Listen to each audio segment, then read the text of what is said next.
Long ago, the four nations, fire, earth, air, and water, lived together in peace and harmony. People who could control their element were highly respected, and among them there was one special person known as the Avatar. The Avatar was born among all four nations and had the unique ability to control all the elements: air, water, earth, and fire. Not only that, the Avatar could also connect with the spirit world and maintain balance in the human world with the help of the spirits. But about 100 years ago, the Avatar suddenly disappeared, and without him, the balance of the world was lost. As a result, the four nations turned against each other, and war broke out. Taking advantage of the Avatar's absence, the Fire Nation grew stronger than ever. Their ruler used advanced machines to build a powerful army and planned to conquer the other three nations. With no Avatar to stop them, nothing stood in their way. In the next scene, we see a small water tribe village in the icy south. A brother and sister, Sokka and Katara, are out hunting because nothing grows in the frozen land, so they depend completely on hunting to survive. Katara tries to control water using her abilities, but she struggles and clearly needs more practice. From their conversation, we learn that their father is a soldier fighting against the Fire Nation, and their mother was captured and killed by Fire Nation soldiers. While searching for food, Sokka and Katara notice something glowing beneath the ice. Thinking it might be a fish, they break the ice open, but instead, a massive sphere of ice emerges. Shocked, they step back as the sphere suddenly cracks open and a bright beam of light shoots up into the sky. Far away in the ocean, Prince Zuko of the Fire Nation spots this light while traveling on his ship. Back at the site, Sokka and Katara discover a deep crater formed by the broken ice. At the center, they find an unconscious boy along with a strange, unusual animal. They take both of them back to their village. When the boy wakes up, Katara learns that his name is Aang. He explains that he ran away from home and got caught in a storm, which led him here. Now, he wants to return home because his people must be worried about him. Suddenly, Prince Zuko arrives at the village with his soldiers and begins capturing the Water Tribe people. Sokka tells Katara and Aang to hide, but the soldiers soon find Aang and bring him before Zuko. Aang looks different from the other kids, especially because of the unique marking on his head. Zuko demands that Aang come with him, threatening to kill everyone in the village if he refuses. To protect the others, Aang agrees to go with him, asking only that no one gets hurt. On Zuko's ship, his uncle decides to test Aang. He places a burning candle, a stone, and water in front of him. To their surprise, all three elements react to Aang, bending toward him. That's when Zuko and his uncle realize that Aang can control multiple elements. He is the Avatar. Zuko reveals that his father banished him and ordered him not to return until he finds the Avatar because only the Avatar can stop the Fire Nation's conquest. Zuko warns Aang not to even think about escaping, as the ship is heavily guarded. But Aang feels betrayed, especially since Zuko's uncle had promised to release him. Using his powers, Aang quickly defeats the guards and escapes by activating wings from his staff, allowing him to glide through the air. Aang flies to a nearby icy mountain peak where Sokka and Katara are already waiting for him along with his strange animal companion. Their grandmother had told them that Aang is the Avatar, which is why they came to rescue him. Aang suggests that they should return to their village, but Sokka and Katara refuse to leave him. Instead, they decide to stay by his side. Together, they set off on a journey, riding Aang's flying animal, heading toward his home. Aang travels with Sokka and Katara to a high mountain village that once belonged to the air nomads, where monks used to live long ago. Excited, Aang starts searching for his old friends, but the entire village is empty. He assumes everyone might be at the prayer hall, so the three of them head there. But what they find is shocking. The place is filled with skeletons. Aang is completely stunned. Katara gently explains the truth to him. He had been trapped inside that iceberg for nearly 100 years. A century ago, when the Fire Nation learned that the Avatar would be born in this air nomad village, they attacked and wiped out everyone to eliminate the Avatar before he could stop them. Because Aang was frozen in the iceberg, his aging was paused. At first, Aang refuses to believe it, thinking he only left home a few days ago. But when he notices a familiar pendant around one of the skeletons, a pendant he had personally made for his master, he realizes the truth. Overwhelmed with grief, Aang breaks down and his emotions trigger powerful winds around him. After some time, he finally calms down. Just then, a boy comes running toward them, chased by Fire Nation soldiers. The soldiers capture him for throwing stones at them, and when Aang, Sokka, and Katara try to help, they get captured too. The soldiers take all of them to the boy's village, which belongs to the Earth Kingdom. The boy's father is relieved to see him safe, but Aang is confused. He asks why they are living as slaves under the Fire Nation when they are Earth Kingdom people who can use the ground beneath them to fight back. The boy's father explains that they did fight back once and defeated the Fire Nation easily, but when the soldiers returned, they came with powerful machines and overwhelmed them, turning the villagers into prisoners. Hearing this, Aang encourages everyone to stand together again and fight for their freedom. He even reveals that he is the Avatar. At first, the Fire Nation soldiers don't believe him, since the prophecy says the Avatar would be an airbender from the Air Nation. To prove it, Aang demonstrates his airbending abilities, controlling the wind in front of everyone. Now convinced, the villagers gain hope. The Fire Nation soldiers attack Aang, but this time the villagers stand with him. Together they fight back and successfully drive the soldiers out of the village. The people are overjoyed, believing that their savior has finally returned. They show Aang a massive statue in the village, explaining that it represents one of his past lives. The Avatar is reborn again and again to maintain balance among the nations, and Aang has lived many lives before. Everyone now expects Aang to protect them from the Fire Nation, but Aang admits something important. He can only control air for now. Since he was born in the Air Nation, that's the only element he has mastered. When Katara asks why he can't control the other elements despite being the Avatar, Aang shares his past. When his master revealed that he was the Avatar, all the monks began treating him differently, bowing to him instead of seeing him as a normal kid. His master also told him that he would never live a normal life. No friendships, no family, no ordinary happiness, because being the Avatar requires sacrifice.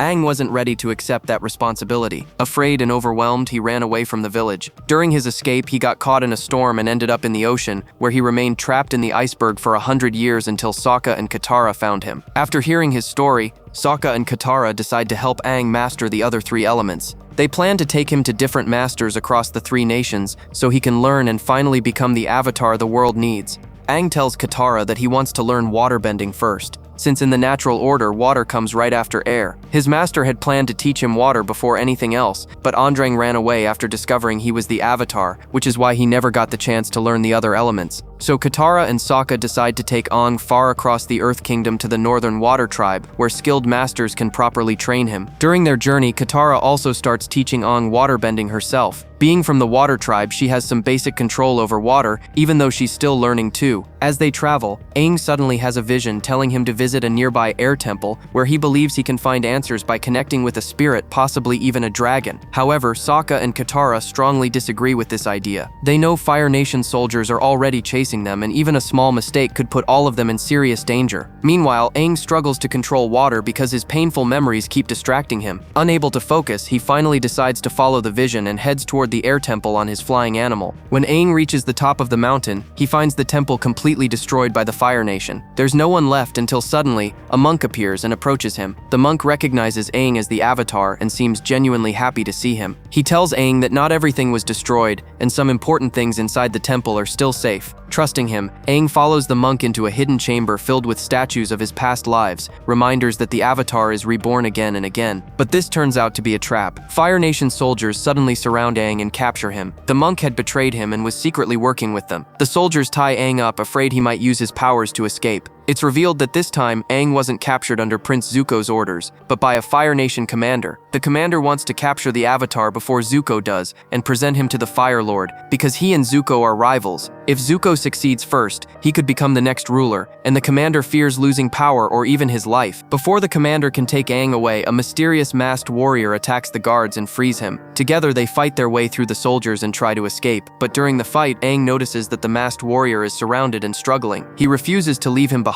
and jumps back into the fight, using his airbending to defeat the soldiers and save him. After the battle, the masked warrior collapses. When Aang removes his mask, he's shocked to discover that it's actually Prince Zuko. Zuko had secretly rescued him, not to help him but to capture him himself before the commander could. Aang leaves the unconscious Zuko in a safe place and escapes. A few days later, Zuko returns to his ship, where his uncle has been waiting for him. Meanwhile, the Fire Nation commander learns that Zuko was the one who attacked his men and freed Aang. He reports this to the Fire Lord, but instead of punishing Zuko, the Fire Lord tells the commander to do whatever it takes to capture the Avatar as long as no harm comes to the prince. Later that night, Zuko goes to rest in his room after speaking with his uncle. But suddenly, a gas leak causes a massive explosion inside his chamber, putting his life in serious danger. Prince Zuko survives the explosion, but the Fire Nation commander who secretly planned the attack believes Zuko has died in the blast. Meanwhile, Aang arrives at the Northern Water Tribe with Katara and Sokka. As they enter the kingdom, Sokka and the Water Tribe princess instantly seem to like each other. Aang demonstrates his airbending skills in front of the waterbending master, proving that he is indeed the Avatar. Under the master's guidance, Aang begins learning how to control water. One day, while Aang is practicing waterbending with Katara, ash suddenly starts falling from the sky, shocking everyone. The Fire Nation commander has discovered Aang's location and is advancing advancing toward the Water Tribe with a massive army and warships, planning to capture the Avatar and take over the kingdom. Realizing the danger, Aang asks the princess if there is a place where he can meditate and connect with the spirit world to find a way to defeat the enemy. She tells him about a hidden cave where he can focus without distraction. Aang heads to the cave with Katara, Sokka, and the princess. Unknown to them, Zuko has secretly entered the Water Tribe by melting through the ice and is watching them. Inside the cave, Aang begins meditating, and after the others leave, Katara stays behind to protect him. Moments later, Zuko appears, determined to capture Aang. Katara steps in to stop him, leading to an intense battle. Zuko attacks with powerful firebending, while Katara defends herself using water. Despite her efforts, Katara is eventually overpowered, and Zuko takes Aang with him while he is still in a deep meditative state. In the spirit world, Aang finally meets a powerful dragon. He asks how to defeat the Fire Nation, but the dragon tells him that he is still trapped in the grief of losing his people. To truly unlock his power, Aang must let go of that pain and learn to control his emotions. Only then can he use his full strength and bring balance back to the world. Aang understands that mastering his emotions is the key to mastering his power.